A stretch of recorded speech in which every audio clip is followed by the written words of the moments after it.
আলভির সাথে ওর আমাকে নিয়ে একটু ঝগড়াঝাটি হয়েছিল। ইকরা নিজে থেকে আমাকে হোয়াটসঅ্যাপে নক করে, ও আমাকে ওর সেই ব্যবহারের জন্য আমাকে সরি বলে যে তিথি আই এম সরি। ইকরা আমাকে নক করছে, ও আমার সাথে ফ্রেন্ডশিপটা রাখতে চাইছে। আমি ওকে বলছি of course we can be friends. Iqra আমাকে ডাকছে, আমি গেছি ওর বাসায়, ওর বারান্দায় বসে আমরা অনেকক্ষণ গল্প করছি, অনেক গল্প করছে আমার সাথে ওই দিন। আমার কাছে কিন্তু সেই কনভারসেশন গুলা আছে। ও যখন আমাকে কিছু লিখছে যে ও চলে যাবে, ও থাকবে না, আমি সবসময় ওকে লিখছি যে কি বলো তুমি এগুলা, ইউ আর হি কুইন। আমাকে লাইফ থ্রেট করা হচ্ছে, আমাকে করবে বলা হচ্ছে। এবং আরেকটা মিসকনসেপশন অনেকে বলতেছে যে আলভি তার বউকে শেষ দেখা দেখতে আসে না, গার্লফ্রেন্ড নিয়ে নেপালে ঘুমায় আছে। এটা ভুল কথা। আমি দেশে এখন আলভি আর আমি একসাথে আসি, এখন নেপালে ঘুমাচ্ছি দুইজন শান্তিতে।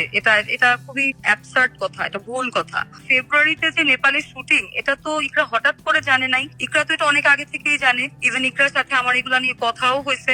আলভি ইকরার জন্য কেনাকাটা করছে, আমি নিজের জন্য কেনাকাটা করছি। দুইটা সেম চুড়ি ছিল না, দুইটা সেম প্যাটার্নের চুড়ি। আমাদের মধ্যে একটা নির্ভরতার জায়গা আছে, একটা খুব ভালো বন্ডিং, অনেক ভালো একটা বন্ডিং ক্রিয়েট হয়েছে। অফকোর্স সেই বন্ডিং হওয়া মানে এটা না যে আমি ওর সংসার ভাঙতে চাইছি, অথবা আলভি কখনো ওর ওয়াইফকে রেখে আমাকে বিয়ে করতে চাইছে, বা আমরা বিয়ে করব, আমরা সংসার করব, আমরা প্রেম করব।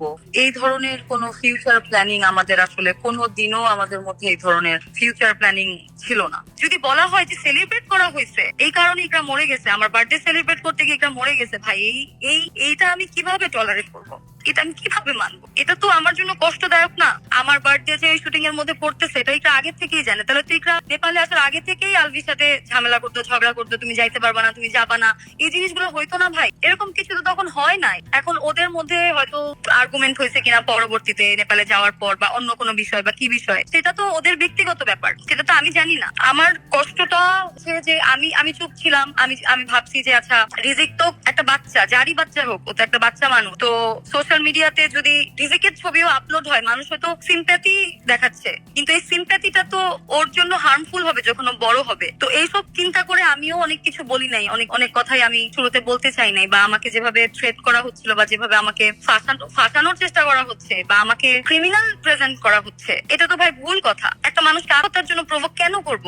আমি ওকে সবসময় বুঝাইছি, যতটুকু পারছি আমি ওকে বুঝাইছি। ও কিন্তু মানে ফ্যামিলি নিয়েও আমার সাথে কনভারসেশন করছে, ওর অনেক ফ্রেন্ডদেরকে নিয়েও কনভারসেশন করছে। এরকমও হয়েছে যে তিথি তুমি, আমার মনে হয় তুমি আমাকে বুঝবা, এর জন্য আমি তোমার সাথে শেয়ার করি। এটা বেশি দিন আগের কথা না। তো ইকরার সাথে আমার বিষয়টা ছিল, ও কখনো আমার সাথে অনেক ভালো ফ্রেন্ডলি বন্ডিং ক্যারি করতো, আবার হঠাৎ করে ওদের মধ্যে যদি আমাকে নিয়ে কোনো ঝগড়া বা অন্য কোনো বিষয় নিয়ে ঝগড়া হইলো, আমি থাকে না যে আপনি একটা বিষয় নিয়ে ঝগড়া করতেছেন, ওইখানে আরো 10টা ড্র্যাগ করা হয় বিভিন্ন ঘটনা আগের, এই সেই, হয়তো ওই সময় আবার ও ট্রিগার হতো, আবার আমাকে ও উল্টাপাল্টা কথা লেখা শুরু করতো। জিনিসটা এরকম ছিল। বাট আমি আমার জায়গা থেকে, ইকা যখনই আমার দিকে ফ্রেন্ডশিপের হাত বাড়াইছে, যখনই আমার সাথে দেখা করতে চাইছে, আমার সাথে কথা বলতে চাইছে, আমি প্রত্যেকটা বার রেসপন্স করছি।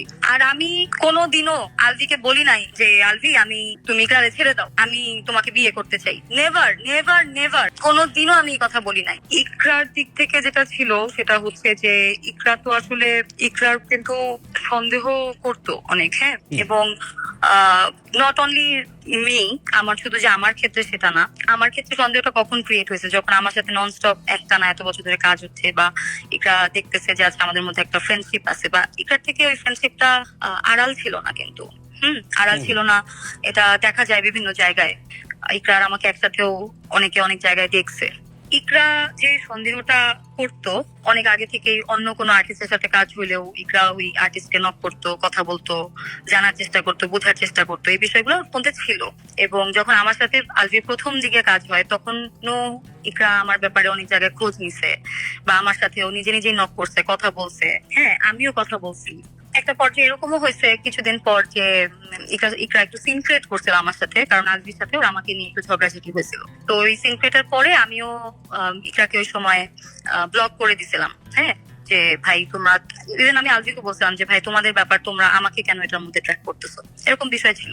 তার অনেকদিন পরে আলভির একটা বার্থডেতে, গত বছরের বার্থডেতে, ইকরা নিজে থেকে আমাকে হোয়াটসঅ্যাপে নক করে, ও আমাকে ওর সেই ব্যবহারের জন্য আমাকে সরি বলে যে তিথি আই এম সরি, আমি তোমার সাথে অনেক বাজে ব্যবহার করছিলাম, আমার আসলে মানসিক অবস্থা ঠিক ছিল না।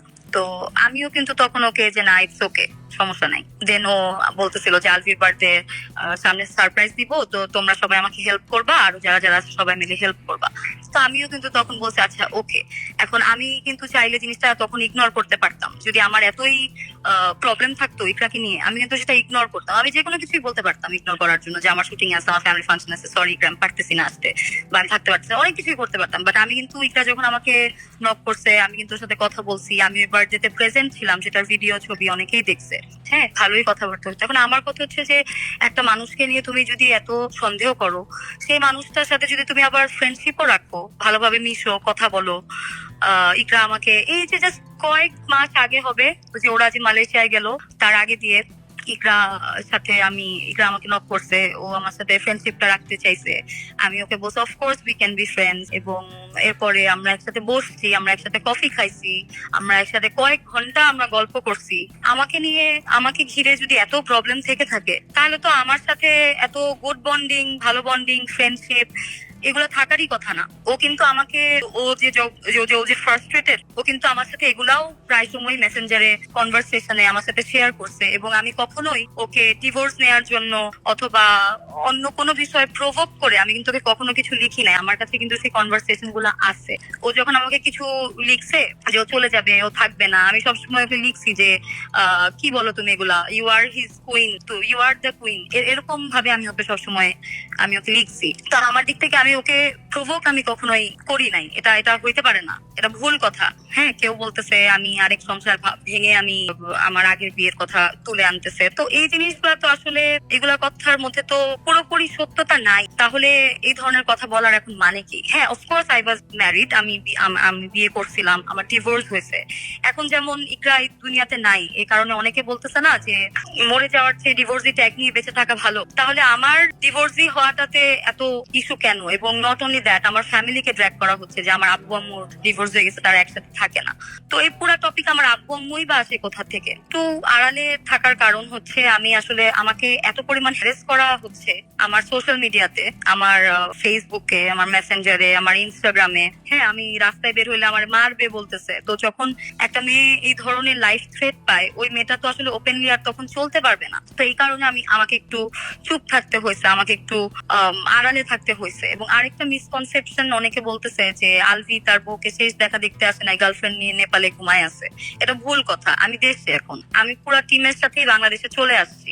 হ্যাঁ, আমি গতকালকে দেশে চলে আসছি, এবং যেদিন এই ঘটনাটা ঘটে ওই দিন অ্যাকচুয়ালি টিকেটের জন্য, একটা টিকেটের জন্য হইলেও মানে অনেক জায়গায় ফোন দেওয়া হয়েছে, টিকিট পাওয়া যায় নাই প্রথম দিন, এবং পরের দিনের টিকিট করা হয়েছে। আমরা বাকিরা টিমের সবাই বাংলাদেশে ব্যাক করছি, এটা একটা বিষয়। তো আলভি আর আমি একসাথে আসি, এখন নেপালে ঘুমাচ্ছি দুইজন শান্তিতে। এটা এটা খুবই অ্যাবসার্ড কথা, এটা ভুল কথা। আমার বার্থডে এখানে অনেক বড় একটা ইস্যু ক্রিয়েট হয়েছে যে আমার বার্থডে সেলিব্রেট করতে নেপালে গেছে। এখন আমার কথা হচ্ছে আমার বার্থডে তো ইকার একটা ফ্রেন্ড বলছে যে 2022 থেকে নাকি আলবি আর আমার সম্পর্ক। তো 2022 থেকে এই 2026 পর্যন্ত তো আমার আরো বার্থডে গেছে, ঈদ গেছে, কত অকেশন গেছে, কোন অকেশনে শুটিং এর বাহানা করে যাওয়া হয়েছে। আর ফেব্রুয়ারিতে যে নেপালের শুটিং, এটা তো ইকরা হঠাৎ করে জানে নাই, ইকরা তো এটা অনেক আগে থেকেই জানে। ইভেন ইকরার সাথে আমার এগুলা নিয়ে কথাও হয়েছে যে জানুয়ারিতে আমরা যাচ্ছি, আলভি যাবে, আমি যাবো, ফেব্রুয়ারিতে তোমাদের আবার শুটিংও আছে নেপালে, এরকম কথাও হয়েছে আমার ইকরার সাথে। তো ইকরা আগে থেকেই জানে যে ফেব্রুয়ারিতে নেপালের শুটিং, বা আমার বাসা যে জায়গাটায়, তো সেই জায়গাটা অনেক সুনসান একটা জায়গা। হ্যাঁ, তো এরকম হয় যে মাঝে মধ্যে আমরা যখন শুটিং থেকে একসাথে ব্যাক করি, ওর বাসায় যাওয়ার পথে আমার বাসাটা আগে পড়ে আর কি। তো যখন অনেক রাত হয়ে যায়, আমাদের তো শুটিং অনেক লেট নাইট হয়, এটা তো জানেন। কোয়ার্টিস্ট তো আছে, আমি অ্যাজ আ ফ্রেন্ডই বলবো, বা যে কোনো একটা মানুষ, বা আপনিও ধরেন অনেক রাতের বেলা আমাকে হয়তো একা ছেড়ে দিবেন না, আমার নিজস্ব গাড়ি নাই যে আমি আমার গাড়ি ড্রাইভ করে চলে যাবো, বা আমার ড্রাইভার আমাকে ড্রপ করবে। তো এরকম নট এভরি টাইম, বাট মাঝে মধ্যে অবশ্যই হয়েছে এরকম যে অনেক রাত হয়ে গেছে, অনেক লেট নাইট হয়ে গেছে, হয়তো 2:30-3টা বেজে গেছে, আলভি আমাকে আমার বাসার নিচে পর্যন্ত ড্রপ করে দিয়ে গেছে। তখন ও লাগেজ নামানোর সময় হয়তো গাড়ি থেকে নামছে বা দেখছে, বা এরকম হইতেই পারে, বাট দ্যাট ডাজন্ট মিন ও আমার বাসায় কি থাকছে। সোশ্যাল মিডিয়াতে এমন ভাবে জিনিসটাকে ছড়াচ্ছে এবং এমন কিছু নেগেটিভ কথা বা ভুল তথ্য দিচ্ছে। প্রথমত ইকরার যে ইনসিডেন্টটা ঘটছে, সেটাই মানসিক ভাবে ভেঙে পড়ার জন্য অনেক বড় একটা কারণ। ওরা হচ্ছে বা হ্যারাসমেন্টের শিকার আমি হচ্ছি, সেটাও আসলে আমি আমার মানসিক অবস্থাটা আসলে বলে বুঝাইতে পারবো না।